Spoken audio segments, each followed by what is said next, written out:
ሰተነው መንፈስ ቅዱስ በሕይወታችን እንዲሰራ የምንፈቅድበት ዓመታቶች መሆን አለበት። እንደው እንደ ክርስቲያን ማሰብ ከቻለን ሰው ያለ መንፈስ ቅዱስ ስጦታዎች መድረክ ላይ መቆም ማገልገል ምን አያደርግም አይችልም። የጸጋ ስጦታ የሚሰጠው ማን ነው? መንፈስ ቅዱስ ነው። ያ አንዱ መንፈስ አይደል የሚለው ያ አንዱ መንፈስ ለእያንዳንዱ እንደወደደ እንደፈቀደ ያካፍላል ስለሚል አገልግሎት ያለ መንፈስ ቅዱስ የማይታሰብ ነው። የመንፈስ ፍሬዎች በውስጣችን እንዲፈሩ የሚያደርገው ማን ነው? መንፈስ ቅዱስ ነው። ደስታ፣ ሰላም፣ ፍቅር፣ ትዕግስት፣ እምነት፣ በጎነት፣ የዋህነት፣ ራስን መግዛት እነዚህ ሁሉ በውስጣችን ወደ ውጭ እንዲወጡ የሚያደርገው መንፈስ ቅዱስ ነው። ኃጢአትን እንድናሸንፍ የሚያደርገን መንፈስ ቅዱስ ነው። ሰይጣንን እንድናስወጣ የሚያደርገን መንፈስ ቅዱስ ነው። መንፈስ ቅዱስ ክርስቶስ ኢየሱስ ሞትን ድል አድርጎ ከሄደ በኋላ በአባቱ ቀኝ ሆኖ ያፈሰሰው ስለሆነ መንፈስ ቅዱስን እጅግ አድርገን የምናስተናግድበትና አብረን የምንሰራበት ዘመን ነው ከፊታችን የሚሆነው። እንግዲህ መንፈስ ቅዱስን በምናስብበት ሰዓት ከዘፍጥረት መጀመሪያ የእግዚአብሔር መንፈስ በውሃ ላይ ሰፎ ነበር ይላል። ስለዚህ ቅርጽ አልባ ለነበረችው ምድር ሕይወትን ሁሉ የሰጠው ማን ነው? መንፈስ ቅዱስ ነው። ለምን? ሕይወት ሰጪ ስለሆነ ነው። በዘመናት ሁሉ መንፈስ ቅዱስን ነው እግዚአብሔር ምን የሚያደርገው የሚሰጥ የነበረው። ሰው ግን በምድር ላይ መብዛት በጀመረ ጊዜ የሰው ልጅ በምድር ላይ ሲበዙ ያዘነው ማን ነው? መንፈስ ቅዱስ ነው። እግዚአብሔር ያለው ምንድን ነው? መንፈሴ እያዘነ ከሰው ጋር አይኖርም ብሎ 120 ዓመት ገደለ። ሕይወት ባለው ሰው በእግዚአብሔር መልክ ከተፈጠረ ሰው ጋር መንፈስ አይኖርም ማለት ለምን? ቅዱስ መንፈስ ስለሆነ ሰው ክፉ ሆነ። ክፉ ሰው ክፉ ቅዱስ መንፈስ ከእሱ ጋር መኖር ስለማይችል እግዚአብሔር ከለከለ። ስለዚህ እግዚአብሔር ያደረገው ምንድን ነው? በሰው መካከል በድንኳን ውስጥ ማደር ፈለገ። አይገርምም? በድንኳን መካከል በሰው ማደር ፈለገ። ስለዚህ ይላችኋል በመካከላችሁ አድር ዘንድ መቅደስ ስሩልኝ። አሜን ነው። አይገርም? ከሰው ጋር አላድርም ማለት ለምን? ቅዱስ ነው እሱ፣ ሕያው መንፈስ ነው። እያዘነ ከሰው ጋር እንዲቀመጥ መንፈስ ያስፈልግባል። በመካከላችሁ ግን ማደር እፈልጋለሁ። በእናንተው ሰው በመቅደስ ውስጥ ድንኳን ተሰርቶለት ድንኳን ውስጥ አደረ። ከዛ ቀጥሎ ከምድረ በዳ ጀምሮ በድንኳን ኖሮ 340 ዓመት በሳፍንት ሲገዙ በድንኳን ውስጥ ነበር። በሳኦል ዘመንም በድንኳን ውስጥ ነበር። በዳዊት ዘመንም በድንኳን ውስጥ ነበር። ዳዊት ግን አስተዋይ ልበ እግዚአብሔር ስለሆነ የአምላኬ ታቦት በድንኳን እየተቀመጠ እንዴት እኔ በዝግባ ቤት ውስጥ እቀመጣለሁ? ለአምላክ ቤት እሰራለሁ አለ። ቅዱሱ እግዚአብሔር አንተ አትሰራም፣ አንተ የሰፊ ሰው ነህ፣ ልጄ ይሰራል አለ። ለልጁ ዲዛይንን ሁሉ ከሰራ በኋላ እግዚአብሔር ደግሞ ከድንኳን ወደ ምን ገባ? ወደ ሕንጻ ገባ። በምን ማድረግ ጀመረ? በመቅደስ ማድረግ ጀመረ። ከሚገርማችሁ ነገር ልክ እንግዲህ እኔ ወይኔ ያልተዘጋጀው እንግዲህ ተነዳ መንፈስ ቅዱስ ይነዳል። ስለዚህ ተመልከቱ፣ በድንኳን ውስጥም ዘጸአት ላይ እንዲሰራ ዲዛይን የሰጠው ማን ነው? እግዚአብሔር። እንዳሳየው አይነት አድርገህ ትሰራ ዘንድ ተጠንቀቃለህ። ወገኖቼ አገልግሎት እሱ እንዳሳየ እሱ እንዳሰበው እሱ እንደፈቀደው እንጂ እኛ እንደ ልባችን እንደፈቀድነው እንደተመኘነው አይደለም። አገልግሎት ማለት የእግዚአብሔርን የልቡን ሐሳብ መፈጸም ፈቃዱን ማድረግ ነው። ለሙሴ ምን አለ? በተራራ ላይ እንዳሳየው አይነት አድርገህ ትሰራ ዘንድ ተጠንቀቅ ብሎ 4 ጊዜ ተጠንቅቆ እንዲሰራለት ፈለገ። ሙሴም ተጠንቅቆ ሰራ። መቅደሱን፣ ቅዱሰ ቅዱሳኑን ምን መቀመጥ እንዳለበት፣ ታቦቱ ከምን እንደሚሰራ፣ በምን መለጠፍ እንዳለበት ሁሉ ሰርቶ ሲጨርስ እንዲህ ይላል ዘጸአት 40 ላይ የእግዚአብሔርም ክብር በተሰራው ድንኳን ላይ ምን አደረገበት? አሜን አሜን አሜን። የእግዚአብሔር ክብር ወረደ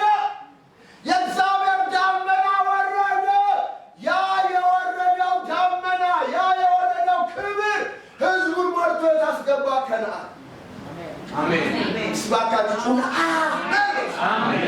አሁን የመንፈስ ቅዱስ ዘመን ስለሆነ ጩኸት ይቻላል። አሜን። ስለመንፈስ ቅዱስ በመንፈስ ቅዱስ መጮህ ይቻላል። ስለመንፈስ ቅዱስ በመንፈስ ቅዱስ መጮህ ይቻላል። ጌታም ጮኻል። አሜን አሜን አሜን ነው። ወረደ ከዛ በኋላ ቀን በዳመና አሜን ሌሊት በእሳት አሜን ሕዝብህን መራ።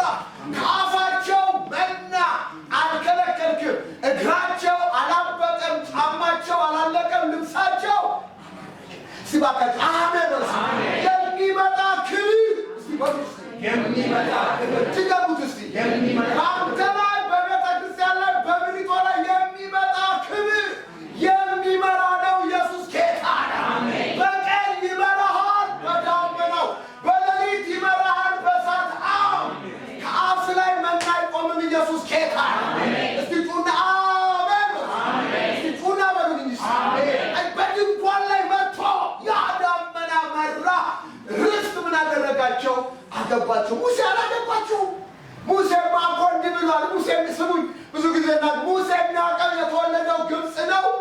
ሰው ገድሎ ሲታወቅበት የሸሸው ሚዲያም ነው። ሲና ተራራ ላይ ነው። በቁጥቋጦ በግ ሲጠብቅ ተገለጠለት። ሕዝብ ታወጣለህ፣ እዚህ ታመጣለህ፣ ምልክት እንዲያውም በተራራ ላይ ይገዙልኛል አለ። በ3 ወር ፕሮግራም ጨረሰ ሙሴ። በስንት ወር? በሉልኝ።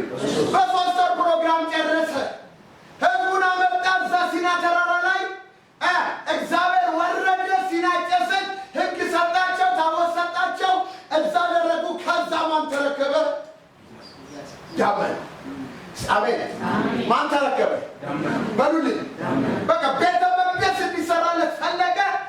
ድንኳን እንዲሰራለት ፈለገ። ድንኳን ተሰራ፣ ታቦት ተሰራ። እዛ ላይ እግዚአብሔር ክብር መጣ። ያመራ ሙሴ ማን ያለ እግዚአብሔር ሆይ መንገድህን አሳየኝ። እስቲ በሉት መንገድህን አሳየኝ። አላውቀውም ማለት መንገዱን ለሙሴ በምን በዳመና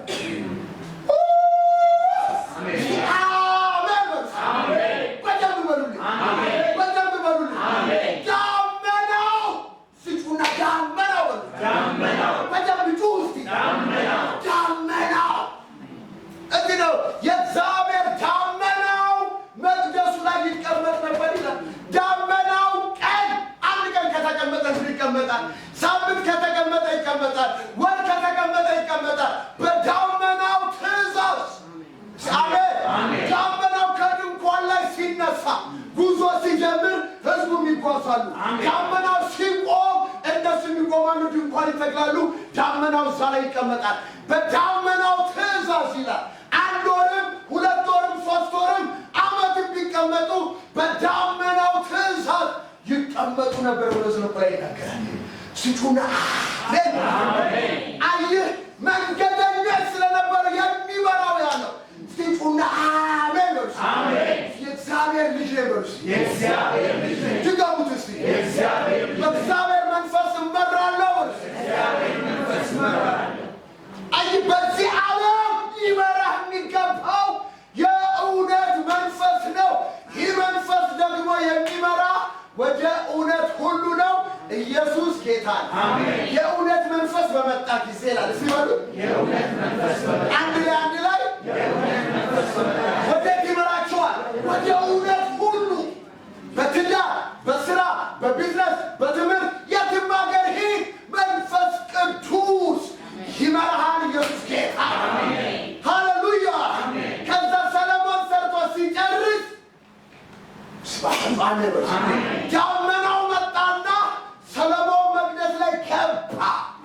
ካህናቶቹ እስቲ አሜን በሉ። ምኖቹ ካህናቶቹ ሊያገለግሉ እስከሚችሉ ድረስ ክብር ሞልቶት ነበር ይላል። ዛሬም በጌታ በኢየሱስም ይሆናል።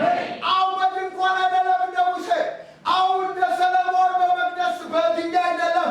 አሁን ሕያው በሆንከው ሕያው አንተ ሰው በደንብ በሉ። አሁን ሕያው በሆነ መቅደስ፣ በሚንቀሳቀስ መቅደስ፣ በመልኩና በአምሳሉ በተሰራ መቅደስ መንፈስ ቅዱስ በደሙ አጠበ፣ አነጻ፣ ቀደሰ፣ ዳግመኛ በመንፈስ ወለደ፣ አቀረብ። ኢየሱስ ጌታ ነው። አሜን።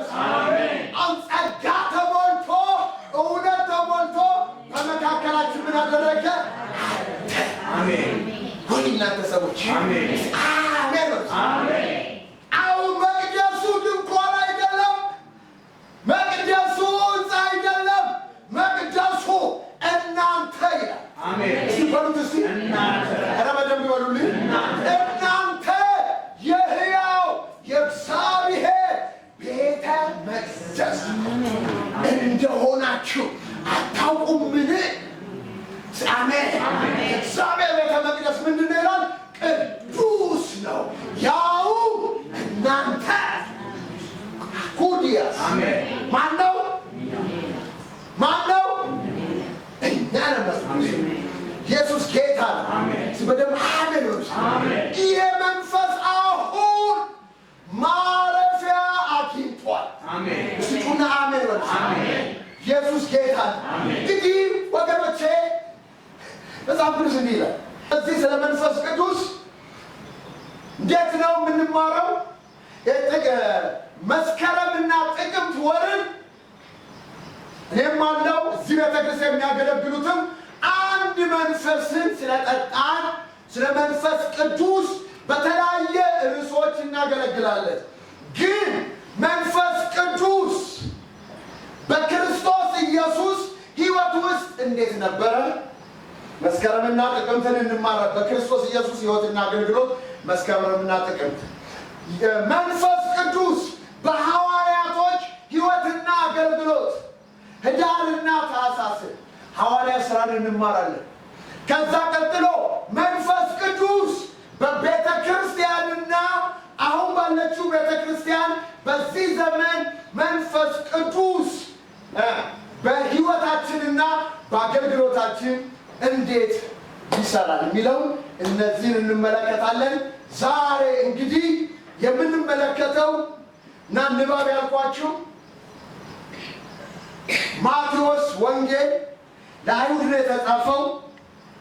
ማቴዎስ ወንጌል 5 ዋና ትምህርቶች አሉበት። ሉቃስ ደግሞ ቴዎፍሎስ ለሚባል አንድ ለከበረ ለአሕዛብ ነው የጻፈው። ለአይሁድም ለአሕዛብም ከተጻፈው ከሁለቱም መጽሐፍ በደንብ እናነባለን፣ በደንብ እናጠናለን። ሉቃስ ላይ አብዛኛው ስለ ክርስቶስ ኢየሱስ የአገልግሎት፣ የጸሎት፣ የፈውስ፣ የተአምራት ሕይወት ነው። ማቴዎስ ደግሞ ትልልቅ ትምህርቶች ናቸው። ያንን እንመለከታለን። እንግዲህ ዛሬ መነሻ ጥቅስ የሚሆነንን እንመለከት። ደስተኞች ሆናችሁ እስቲ እጆቻችሁን አሳዩ።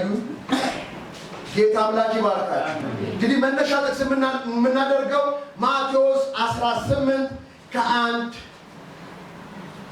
ማቴዎስ 1 ከ18 እስከ 24 እናወጣለን።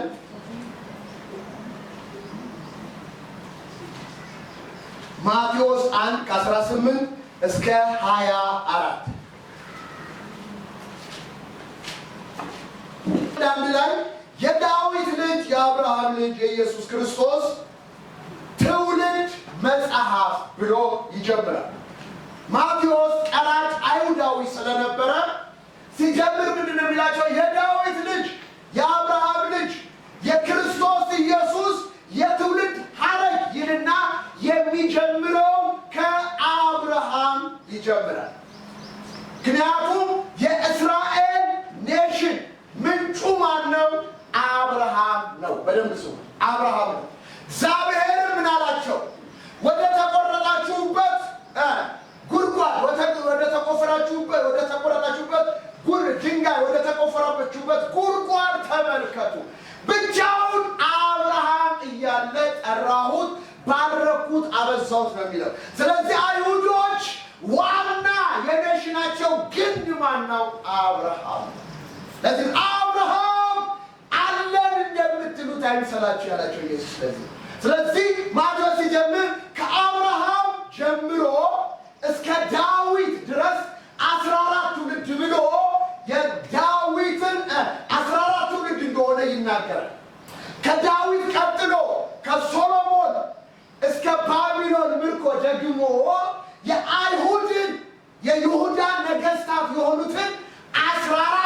ዘር ግንድ ምን ያደርጋል ይናገራል።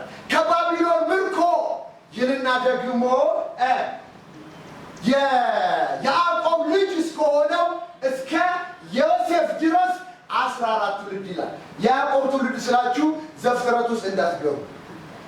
ይሄ የማርያም እጮኛ እስከሆነው ሁለት ያኛውም ያዕቆብ ነው፣ ልጁ ዮሴፍ ነው፣ ግብጽ ገብቶ ሕዝብ የታደገ ማለት ነው። ይሄም ደግሞ የማርያም እጮኛ ዮሴፍ ነው፣ አባቱ ማን ነው? ያዕቆብ ነው። ስለዚህ ዮሴፍ ሶስተኛውን ከባቢሎን ምርኮ የማርያም እጮኛ እስከሆነው እስከ ማን ነው? እስከ ያዕቆብ ልጅ እስከ ዮሴፍ 14 ትውልድ ይልና ምን ይላል? አብርሃም እስከ ዳዊት 14፣ ከዳዊት እስከ ባቢሎን ምርኮ 14 ነገስታቶችን ከዳዊት በኋላ ከባቢሎን ምርኮ እስከ ኢየሱስ ክርስቶስ እጮኛ እስከሆነችው እስከ ዮሴፍ 14 ይልና ሁለቱ 14ቶችን የይሁዳ ነገስታቶችን ነው የሚያስቀምጠው። ከዛ በኋላ እንዲህ ይላል ማርያምም የዮሴፍ የያዕቆብ ልጅ ዮሴፍ እጮኛ ሆና ሳለ ከመንፈስ ቅዱስ ጸንሳ ተገኘች ይላል። እስቲ ዋካች አሜን ሁሉኝ በደም አሜን። በጣም ይገርማል። ምን ይላል? ቁጥር ስንት ላይ ያልኳችሁ ነበር? 18 ላይ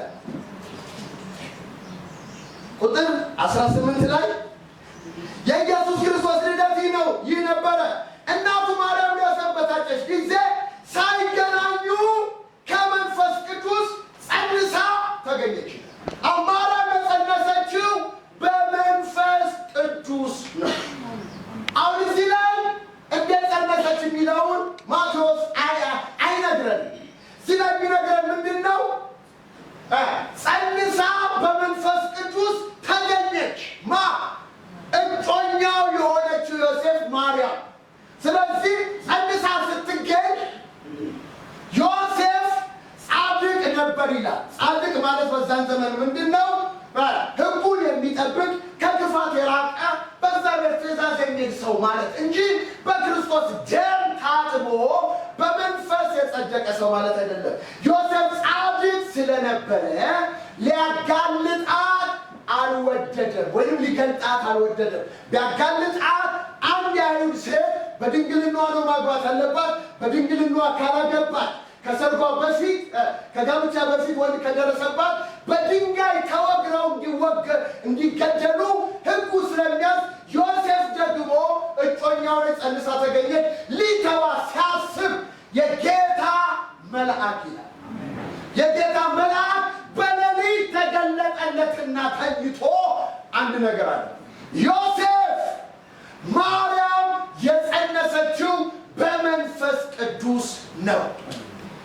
አሜን አሜን። የጸነሰችው በመንፈስ ቅዱስ ነው። እጮኛን ለመውሰድ አትፍራ። ልጅ ትወልዳለች፣ ስሙን ኢየሱስ ትለዋለች። አሜን አሜን። እርሱም ሰዎችን ሁሉ ከኃጢአታቸው ያነጻቸዋል። አንብቡት። አሜን አሜን።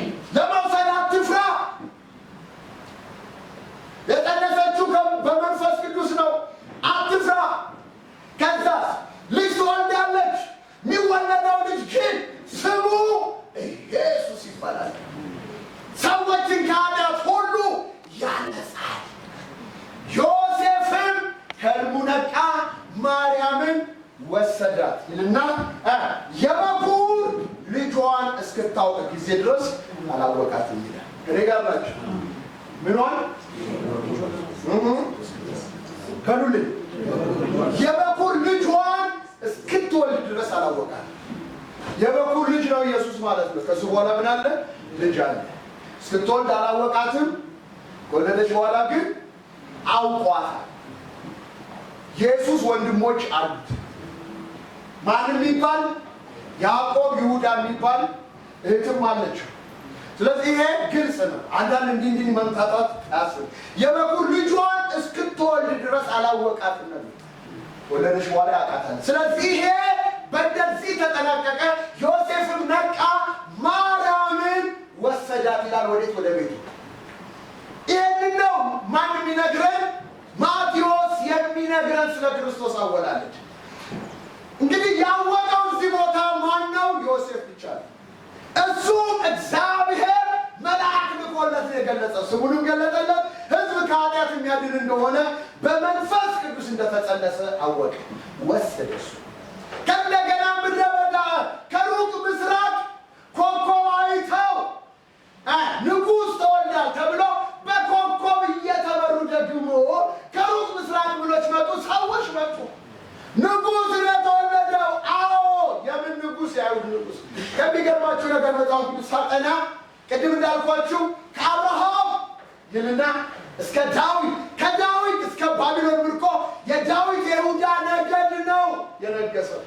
ከባቢሎን ምርኮ እነ ዘሩባቤል እስከ ኢየሱስ ክርስቶስ እጮኛ እስከ ዮሴፍ የይሁዳ ነገር ናቸው። ከሚገርማችሁ ነገር ግን እንዲህ ይላል፣ ሄሮድስ በይሁዳ ሲገዛ ተሰምቶ ማያት ነው። እንገርማችሁ፣ ሄሮድስ በይሁዳ ሲገዛ እያቃም ነገር ተገለበጠ። እስራኤል በበደሏ ከገዥነት ወደ ተገዥነት መጣ። ሄሮድስ በይሁዳ ሲገዛ ኢየሱስ ተወለደና፣ እስቲ አሜን አሜን ይሁን። አሜን በጌታ በኢየሱስ ምርኳችሁ ይመለስ፣ ምርኳችሁ ይመለስ።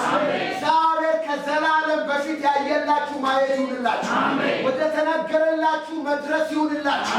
የትኛውም በሰይጣን ያለ ገዥነታችሁ በኢየሱስም የተመለሰ ይሆን፣ በሕይወታችሁ የተመለሰ ይሆን። ከከፍታ ከወረዳችሁበት ወደ ከፍታ መውጣት ይሆን። የተያዘባችሁ ነገር ይለቀቅላችሁ በኢየሱስም ጸልያለሁ፣ ይሁንላችሁ። አይገርምም? እነዚህ ሰዎች ንጉሥ እንደተወለደ አውቀው ቀጥታ የት መጡ? ንጉሥ ቤት መጡ። ማጋ ሄሮድስ ጋር ኮከብ አይተን የመጣ ነው። የአይሁድ ንጉሥ የት አለ? የአይሁድ ንጉሥ እሱ ሆኖ የአይሁድ ንጉሥ የት አለ? ሄሮድስም ደነገጠ ይላል። ኢየሩሳሌምም ተደናገጡ ይላል። ከዛ በኋላ መቼ ጻፍቶች አይጥፉ አዋቂዎች እነሱን ጠራ። ምንድን ነው ጉዳዩ አላቸው። እንዴት ነው ነገር? ስለ እንደ ሚልክያስ 5:2 ላይ ይሆናል። አንቺ በተለይም የይሁዳ ገዢ አንቺን የሚጠብቅ መስፍን አወጣጡ ከቀድሞ ይወለዳል። ቤት በቤተልሔም ነገሩን አጣራና ሄዱ፣ አይታችሁ ኑ፣ እኔም ሰግድለታለሁ አለ። ዛሬ ወደ ምሪት ውስጥ ያስገባል። አሜን አሜን። ምሪት ማጣት ምሬት ያመጣል። ምሪት ማግኘት ደስታ ያመጣል። ምሪት ማጣት ምሬት ያመጣል። ምሪት ማግኘት ደስታ ያመጣል። አይገርምም?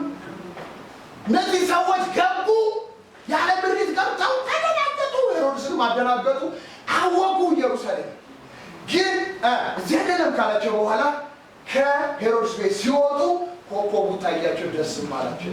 በኢየሱስም የሚመራችሁ ነገር አሜን፣ የሚመራችሁ ነገር ወደ ቤታችሁ እውነተኛ መንፈስ ቅዱስ ወደ እውነት ከሚመራችሁ ጋር ዛሬ መገናኘት ይሁንላችሁ። ከገባችሁበት ዛሬ ያውጣችሁ። ከገባችሁበት ቅርቃር ያውጣችሁ።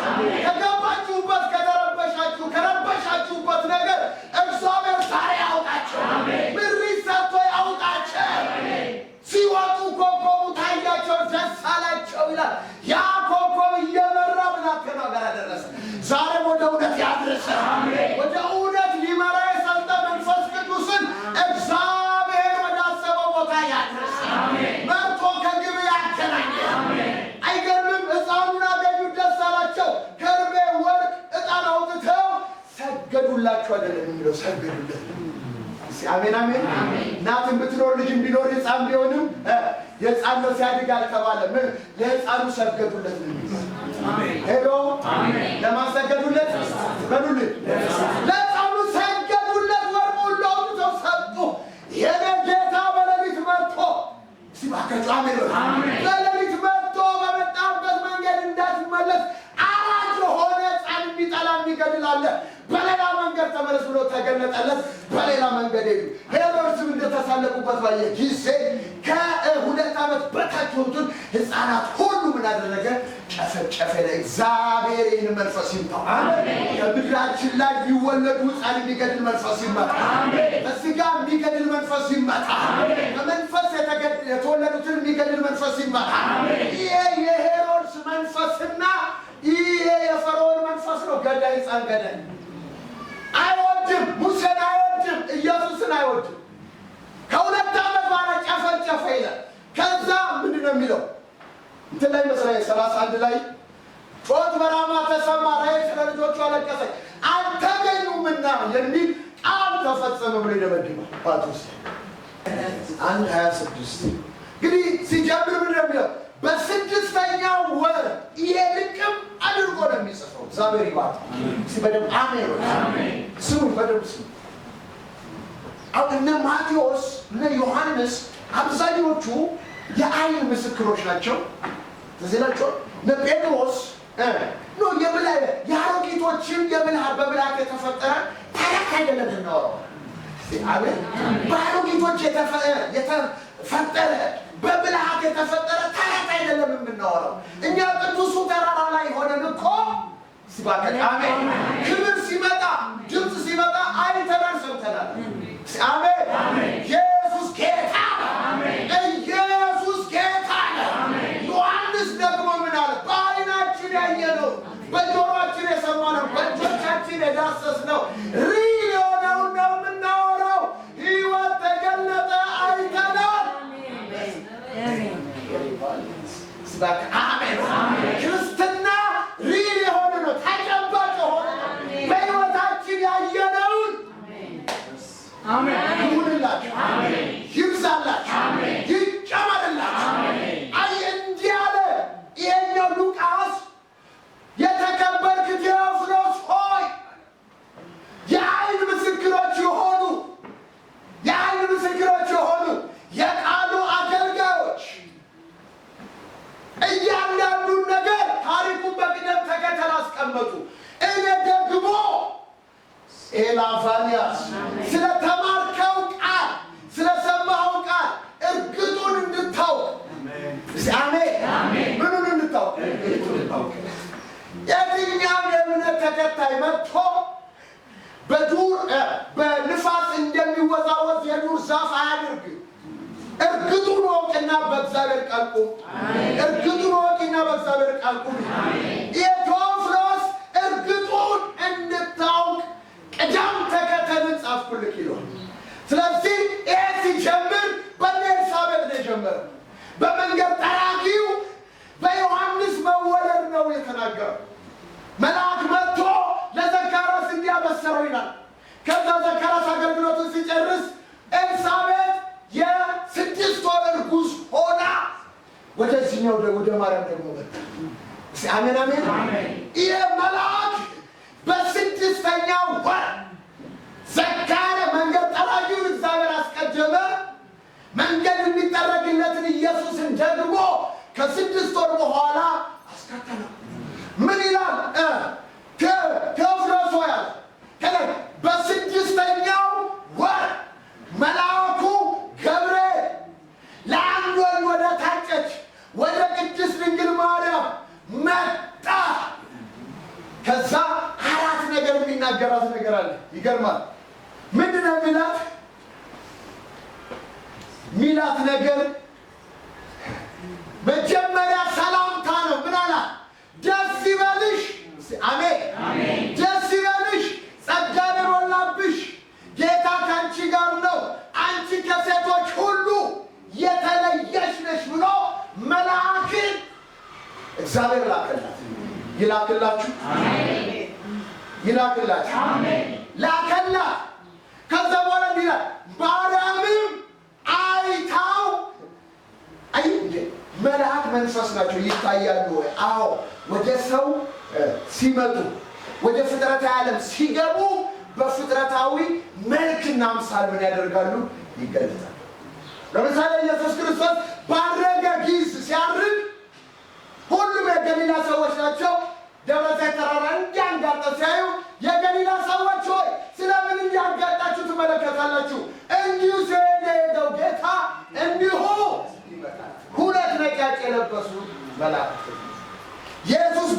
በተነሳ ጊዜ መልአክ ነበር።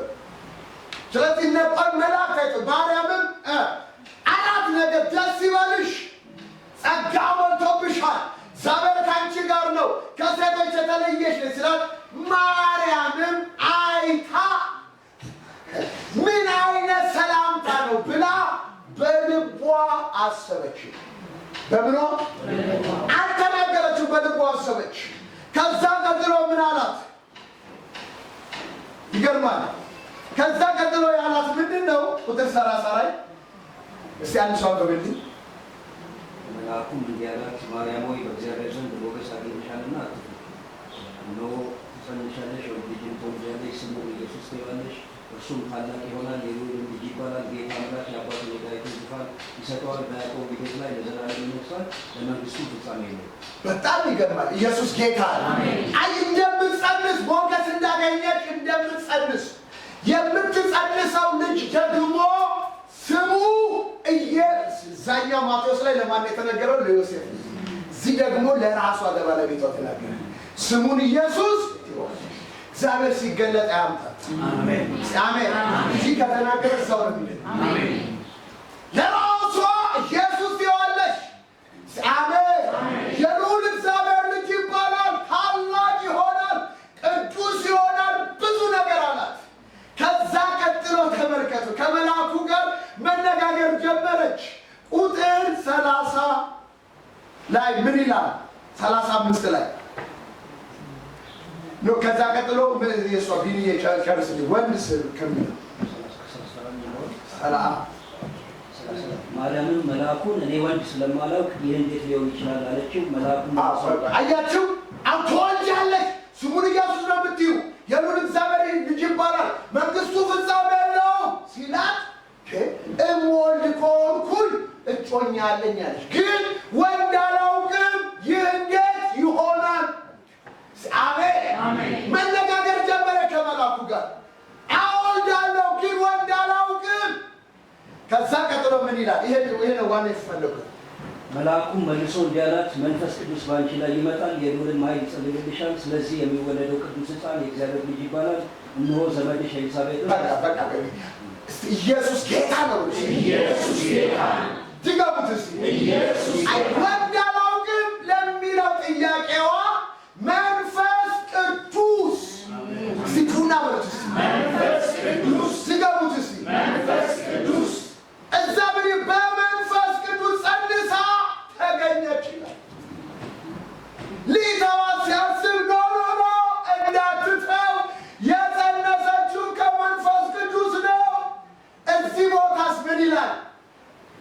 ወንድ አላውቅም እንዴት ይሆናል? መንፈስ ቅዱስ በአንቺ ላይ ይመጣል፣ የልዑልም ኃይል ይጸልልብሻል። ከአንቺ የሚወለደው ቅዱስ እርኩስ አይደለም። አሜን። እኛ ስንወለድ በአመፃ ተጸነስኩኝ፣ በኃጢአት ተወለድኩኝ። ኃጢአተኛ ተፈጥሮ አሮጌ ሰው የሚባል ግደሉት የተባለ ማንነት ኢየሱስ ክርስቶስ እስኪመጣ ጊዜ ድረስ አብሮ ያለው እኮ እኛን የሚያስቸግር ይሄ ግን አሜን በመንፈስ ቅዱስ ይመጣል፣ ይጸልብሻል፣ ትወልጃለሽ፣ ቅዱስ የእግዚአብሔር ልጅ ቤዛ የሆነ ቅዱስ ስለሆነ አሜን። እንኳን መልአክ ይቅርና ጋንጩሩ ራሱ ምን ብሎታል? አንተ ማን እንደሆንክ እናውቃለን፣ ቅዱሱ ሆሪያዲያኖስ ፊቱና አሜን ቅዱሱ የእግዚአብሔር ልጅ ነህ። ጊዜያችን ሳይደርስ ልታጠፋን መጣ። ቅዱስ ነው ኢየሱስ። አሜን። በኃጢአት ከኃጢአት በስተቀር በነገር ሁሉ እንደኛ የተፈተነ ነው ይላል። ቤዛ የሆነ የተቤዠን ኢየሱስ ለአብ ቅዱስ መስዋዕት ሆኖ ያለ ነውር ያለ ነቀፋ ስለኛ ራሱን ያቀረበ እግዚአብሔር የተወደደ መስዋዕት አድርጎ የተቀበለው ኢየሱስ ይባላል። እስቲ በደንብ አሜን ነው። ጩና በደንብ አሜን። የተዘጋጀልህ ሥጋ ነውር የሌለው ነው። በብሉይ ኪዳን ኢየሱስ እንዲህ ያለ ዕብራውያን ላይ በሚቃጠል መሥዋዕት ለኃጢአት በሚቀርብ መሥዋዕት ደስ አልተሰኘህም። በኩሩን ወደ ዓለም ሲያስገባ ግን ይላል። ሃሌሉያ ሃሌሉያ ሃሌሉያ። ሥጋን አዘጋጀህልኝ አምላኬ ሆይ ፈቃድህን ላደርግ መጣ። ስለዚህ ቤዛ የሆነን ቅዱስ ነው። በደምብ አሜን ነው። ቤዛ የሆነን ቅዱስ ነው።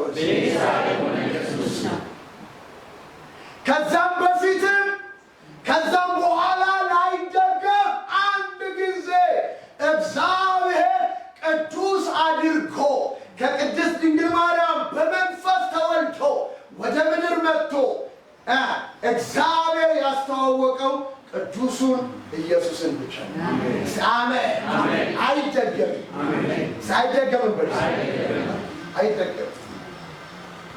አይደገምም። ምንም ከሱ ውጪ። ለዚህ ነው አንድ ጊዜ ራሱን አቅርቦ ለዘላለም ሊታይልን በአባቱ ቀኝ ተቀምጧል። በእርሱ በኩል የሚመጡትን ፈጽሞ ሊያድናቸው። አሜን። በደምብ አሜን ነው። እውነታችን እኛ እኮ የሚገርም ነው። ብናውቀው ያቺ ሴትዮ እንዳለ ብታውቂው ኖሮ ማንን ውሃ ጠጪኝ የሚለው ውሃ ጠጪኝ የሚልሽን የእግዚአብሔርን ስጦታ ብታውቂው ኖሮ እግዚአብሔር የማወቅን ወራት ያምጣል። እግዚአብሔር የማወቅን ወራት ያምጣል። እንደዛ ነው የሚለው። ያለማወቅን ወራት አሳልፎ በስፍራው ሁሉ ንስሐ እንዲገቡ ያዛል። በመጨረሻው ለፍርድ ያዘጋጀው በሱ እጅ ነው። ያለማወቅን ወራት እግዚአብሔር ያሳልፋል። እውነት ያሳልፋል። ከዛ ቀጥሎ ይመጣል፣ ይጸልያል። ቅዱስ ነው። አሜን። እሷም በጣም የሚመስል ምን አለች? ባሪያ እንደ ቃልህ ጮኛ ቢኖርም ይኑር፣ ግን ከመጣ አሜን፣ ከመጣ ከጸለለ ካስወለደኝ እንዳልከው የጌታ ባሪያ ይሁንልኝ አለች። በደምብ አሜን በል። ጩና አሜን። ከመንፈስ ቅዱስ እንደባለ ይሁንልኝ አለች። ማስረገጫ እንደሆነ ግን ዘመንሽ ኤልሳቤጥም ካረገዘ 6 ወር ሆኗል። ፈትለክ ብላለች። አሜን። ጠራጊውና የሚጠረግለት ሆድ ውስጥ ሆነው ምን አደረጉ? ተዘላለ የጌታ ዋውስ አሜን። መገለጥ እግዚአብሔር ያፍስስ። እውነት የመገለጥን መንፈስ እግዚአብሔር ይስጥ። ጳውሎስ እንደጸለየ ሊጸልይላችሁ የጥበብና የመገለጥን መንፈስ እግዚአብሔር ይሙላባችሁ። የጥበብንና የመገለጥን መንፈስ እግዚአብሔር ይሙላባችሁ። ኤልሳቤጥም በመንፈስ ተሞልታ ከመልአኩ ጋር የጨረሰችው ሴት ወደ እሷ ስትመጣ የጌታ እናት በመገለጥ ካልሆነ እንዴት ይታወቃል? አሜን። በምን ካልሆነ የተነገራት እንጂ ስልክ የለም ኢሜል የለም። በቃ ቀጥታ ወደ ተራራ ሄደች። ስታይ የጌታ እናት ወደ እኔ ትመጣ ዘንድ እንዴት ይሆንልኛል? መንፈስ ቅዱስ ተሞልታ ተናገር፣ ጽንስ ውስጥ ዘለለ ይላል። 6 ወሯ ነበር። 3 ወር ቆየችና ኢየሱስ ጌታ ጩና አሜን። ይሄ ጌታ ተቃል ይሁንልኝ አለ። ጸነሰችው። ከዛ ቀጥሎ ስሙኝ። አሁን ለፋሲካ ሲሆን ለምን ለ29 ለገና ሲሆን ዛሬ በኢየሱስም ገና ዛሬ እስቲ በደምብ አሜን ነው። ገና ዛሬ ነው። ይሄ አይገርምም? ይሄ ነገር እንደዚህ ሲሆን ሉቃስ ዝርዝር ብትናዱ ጋር የሚጽፈው በ6 ወር መልአክ ገብርኤል እንደመጣ እንዴት እንደሆነ ከነገረን በኋላ አወላለዱ ደግሞ እንዲህ ይላል። አውግስጦስ የተባለ ቄሳር በዓለም ሁሉ ሕዝብ እንዲቆጠር ምን አወጣ? ትእዛዝ አወጣ። የኔ ጌታ ብልህ አይደለ? ያ እጮኛ ያደረገው ማንን ነው? ዮሴፍን። ዮሴፍ ደግሞ አይሁድ ስለሆነ የይሁዳ ደግሞ መቀመጫ የት ነች? ቤተልሔም ነች። ስለዚህ ሊቆጠር ሲወጣ ይሄ ሰውዬ አይሁድ ስለሆነ ከገሊላ ናዝሬት ሊቆጠር ወዴት ሄደ? ወደ ቤተልሔም ሄደ። ለምን? አንቺ ቤተልሔም የይሁዳ ከተማ አንቺን የሚጠብቅ መስፍን አወጣጡ ከቅድመ ሆነ ከአንቺ ይወለዳል የተባለው ቃል ይፈጸም ዘንድ ሕዝብ ቆጠራነት ሲባካቸው አሜን። እግዚአብሔር ያነሳሳላችሁ። እግዚአብሔር ፈቃዱን ሊፈጽም ያነሳሳላችሁ። ትናንት እንደተማርነው እግዚአብሔር አይሁድንና እስራኤልን ሊታደግ እንደፈለገ አርጤክስስን እንቅልፍ እንደከለከለው እግዚአብሔር ፕሮግራሙን ሊፈጽም ለእናንተ ዛሬ ይምጣ። ነገር ያነሳሳላችሁ። ተስፋችሁ ሊፈጽም ወደ ተስፋችሁ ፍጻሜ ያምጣችሁ። እዚህ መጡ።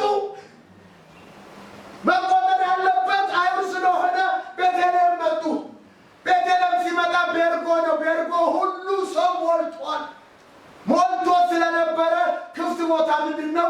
የገብጦች ጋጣ ነው። ስለዚህ እንግዶች ብዙ ስለመጡ ቦታ ስላልነበረ የት ውስጥ አረፉ ይላል? ጋጣ ውስጥ አረፉ። ምጧ መጣባት። ምን አደረገች? ወለደች። ጠቅልላ ምን አደረገችው? ያዘችው። ሜላፊኒያሱ የሚያውቁት ማናቸው? ስሙን የሚያውቁ በመንፈስ ቅዱስ መጸነሱን የሚያውቁ ኤልሳም ውስጥ ያለ ጌታ እናት መሆኑን የጌታ እናት መሆኑን አውቃለች። እነዚህ ናቸው ሚስጥሩን የሚያውቁት። እዛ ደግሞ ማቴዎስ ላይ እነማን ናቸው የሚያውቁት? ከሩቅ ምስራቅ የመጡ ኮከብ ተመራማሪዎች ናቸው የሚያውቁት። ወልዳ በግግም እያለች የነጌታ ታማኝ ለሆኑ ሌሊት መንጋቸውን በታማኝነት ለሚጠብቁ ለነሱ መልአክ ታየና ክብር በሰማይ ክብር በምድር ለሰው ልጆች ሁሉ በጎ ፈቃድ መድኃኒት የሆነ ለሕዝብ ሁሉ እስቲ በሉት ለሕዝብ ሁሉ መድኃኒት የሆነ ክርስቶስ ተወልዶላችኋልና ወደ ቤተልሔም ሂዱ የሚል የመላእክት ድምፅ አየር ላይ ተሰማ። በሌሊት ምንድነው ነገሩ? ወዲያውኑ መላእክቶች ሄዱ። ይህ ነገርን እንዲህ ብለው ከዛ ምድረ በዳ በሌሊት ወደ ቤተልሔም መጡ። ሲመጡ እንደተነገረላቸው ሲበሉት እንደተነገረላቸው ሆኖ አገኙት። በጌታ በኢየሱስ ይሁንላቸው። ስሙ እውነተኛ ኦሪጂናል የሆነ የትንቢት መንፈስ፣ የቃሉ መገለጥ፣ የእውነት መንፈስ ወደ ሕይወታችሁ ሲመጣ በኢየሱስም ያገናኛቸዋል። ሲሄዱ እንደተባሉት ሆነው አገኙት ይላል። እግዚአብሔርንም አመሰገኑ። ለማርያምም ነገሯት። ማርያምም በልቧ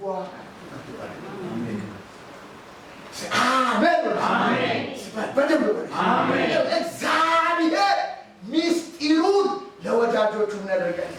ይግለጥላችሁ። እውነት ይግለጥላችሁ። ብርሃንን ይስጣችሁ። ሚስጥር ይግለጥላችሁ። ገለጠላችሁ። ከዛ ቀጥሎ ተቆጥረው ሄዱ። በስምንተኛው ቀን ሊገረዝ ወዴት ሄደ? ይሄ ሕፃን ወደ ቤተ መቅደስ ሄደ። አንድ ደግሞ አረጋዊ ሰሞኑን ይባላል። አሜን አሜን። በጌታ የተቀባው በእግዚአብሔር የተቀባውን ሳያይ ሞትን እንደማይሞት በመንፈስ የተረዳ ሰው አሜን።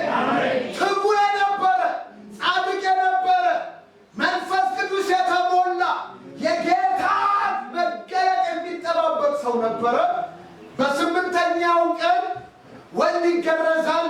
እንደ ልማዳቸው ሊያስገርዙት ዋኖስና ርግብ ይዘው ሲሄዱ ተረኛው ይጠብቀው የነበረ ነው። አቀፈው። ኢየሱስ ጌታ ነው። አሜን። በጌታ በኢየሱስም አሜን። ነገሮቻችን እያሰባችሁ አሜን። በኢየሱስም ማቀፍ ይሁንላችሁ። ማቀፍ ይሁንላችሁ። ተግታችሁ በጠበቃችሁት ነገር፣ ጸንታችሁ በጠበቃችሁት ነገር፣ መንፈስ ቅዱስ ባስረዳችሁ ነገር በኢየሱስም ድንገት ይምጣ ወደ ሕይወት። ድንገት መገናኘት ይሁንላችሁ። ድንገት የምጠብቁት ጌታ ወደ መቅደሱ ይመጣል እንደሚል ድንገት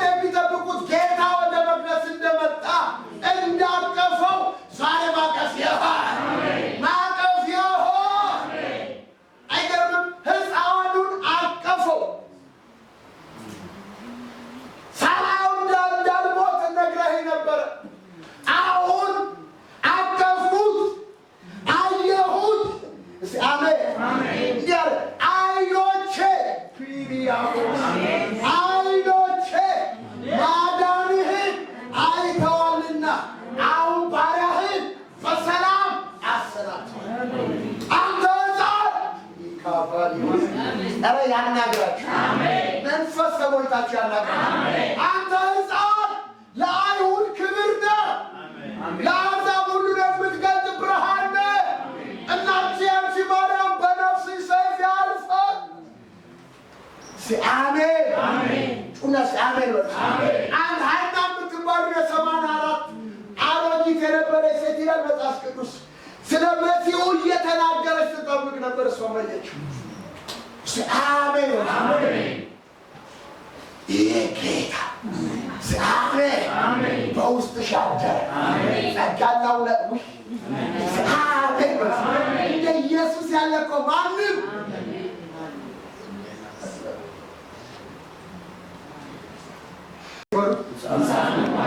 ድገሙት እስቲ። መወለድ ብቻ አይደለም፣ ሕፃኑ አደገ ሲበሉት እስቲ። ድገሙት። ጥበብም ሞልቶበት በመንፈስ ጠነከረ፣ የእግዚአብሔር ጸጋ በሱ ላይ ሰው ስሙ። ዳግመኛ ተወልደን ሊሆን ይችላል። ኢየሱስ በመንፈስ ቅዱስ ተወልዶ ወደዚህ ምድር መጣ። ግን ሕፃኑ ምን አደረገ? አደገ። ጥበብ ሞልቶበት በምን በመንፈስም ጠነከረ። የእግዚአብሔር ጸጋ በሱ ላይ ነበር። እኛ በመንፈስ ቅዱስ ዳግመኛ ከተወለድን በኋላ ማደግ ይጠበቅብን። ወደፊት እንመጣበታለን። ሕፃኑ ማደገ፣ ጥበብ ሞልቶበት በመንፈስ ጠነከረ። ዋው! እስቲ አሜን በሉ። እስቲ በደምብ አሜን በሉ። እኛ እኮ ብዙ ጊዜ እኮ ከቃሉ ጋር ስለተፋታን እንጂ እኮ መጽሐፍ ቅዱስ ምን ይላል? በውስጥ ሰውነታችሁ አይደል በኃይል እንድትጠነክሩ ክርስቶስን በልባችሁ በእምነት እንዲኖር ጸልያለሁ። አገልጋይ ትግሉ እናንተን ማሳደግ ነው። በእውቀትና በጸጋ እንድታደርጉ ማድረግ ነው። የውስጥ ሰውነታችሁ እንዲጠነክር ነው። ጥበብ እንድትሞሉ ነው። ጸጋ ላያችሁ ላይ እንዲኖር ነው። ይህ ነው በምድር አሸናፊ የሚያደርጋችሁ። አሜን። ከፍታ ላይ ወጥተህ እንዳትወርድ የሚያደርግህ፣ አእምሮህን የሚያድስልህ፣ ልብህን የሚለውጥልህ፣ አይናማ አይን የሚሰጥህ፣ የእረኛን ድምፅ የምትሰማበት ጆሮ የሚሰጥህ፣ ልብህን በመንፈሱ የሚያጠነክርልህ፣ እጆችህን የሚያበረታ፣ ጣትን ሰልፍ የሚያስተምርልህ፣ አረማመድን የሚያቀና፣ እግሮችህን እንደ በሆር እግር የሚያጠነክር እሱ ነው። እስቲ በደምብ አሜን በሉ። ያለ እግዚአብሔር የሆነ ነገር የለም። ስሙ፣